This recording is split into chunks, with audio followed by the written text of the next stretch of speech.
Hi friends, welcome back to my channel Shyamala Khammampati. మీరందరూ ఎలా ఉన్నారండి? నేనైతే చాలా బాగున్నాను. నేనైతే ఈరోజు పూరీలోకి కూర ఎలా ప్రిపేర్ చేయాలో చూపిస్తానండి. నా స్టైల్లో అయితే చేశాను, చూసేయండి.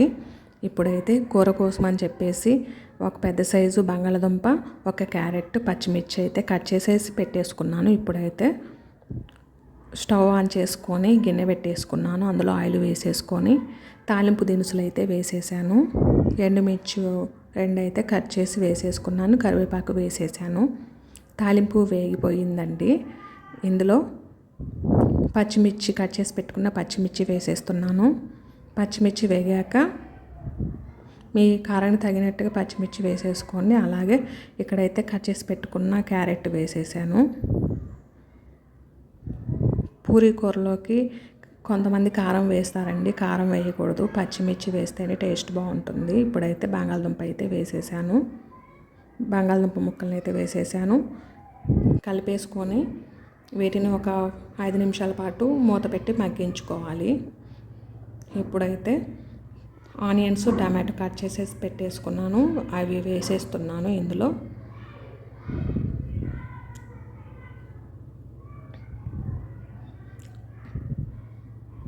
ఈ ఆనియన్స్ అయితే మగ్గకుండా వాటర్ వేసేయకూడదండి.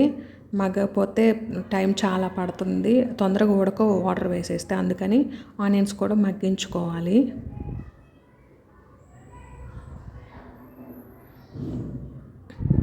ఇవైతే మగ్గిపోయాయండి.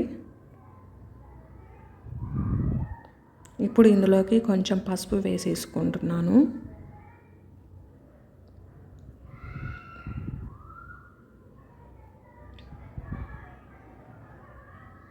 కలిపేసుకుంటున్నాను.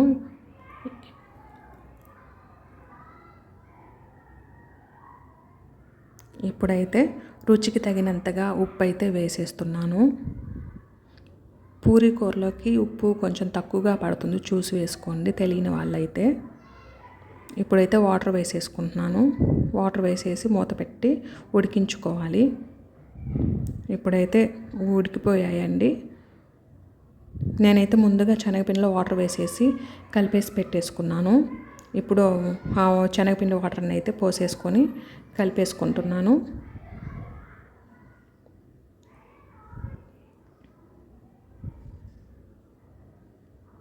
ఒక 5 నిమిషాల పాటు ఉడకనివ్వాలి.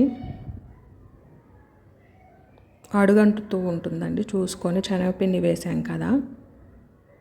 పూరీ కూర అయితే రెడీ అయిపోయింది. ఇప్పుడైతే స్టవ్ ఆపేసుకున్నాను.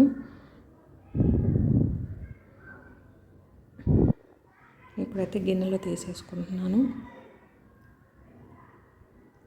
ఇప్పుడైతే పూరీ చేసేస్తున్నాను. నేనైతే ఫస్ట్ పూరీ పిండిలోకి అయితే కొంచెము ఏమంటారు పంచదార కొంచెము, అలాగే బొంబాయి రవ్వ కొంచెం వేసి కలిపేసుకున్నాను. అవి వేసుకోవడం వల్ల ఏంటంటే పూరి బాగా పొంగుతుందండి, బాగా ఉంటుంది. ఇప్పుడైతే పిండి కలిపేసుకొని ఉండలు చేసేసుకొని ఒత్తేసుకుంటున్నాను.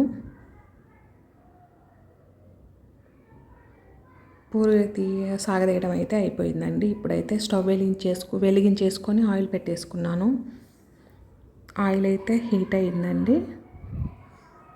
ఇప్పుడు మనం సాగదీసుకున్న పూరీని అయితే నూనెలో వేయించుకోవాలి.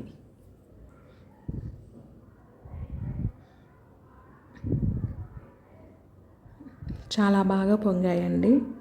పూరీ బాగా రావాలంటే ఈ పూరీ పిండిలో వచ్చేసి బొంబాయి రవ్వను కొంచెము పంచదార అయితే వేసుకొని కలిపేసుకుంటే బాగా పొంగుతాయండి. మరీ ఎక్కువ కాదు, కొంచెం జస్ట్ అంతే. ప్లీజ్ అండి, నా ఛానల్ సబ్స్క్రైబ్ చేసుకొని లైక్ చేయండి, షేర్ చేయండి. భలే బాగా వచ్చాయండి పూరీ అయితే.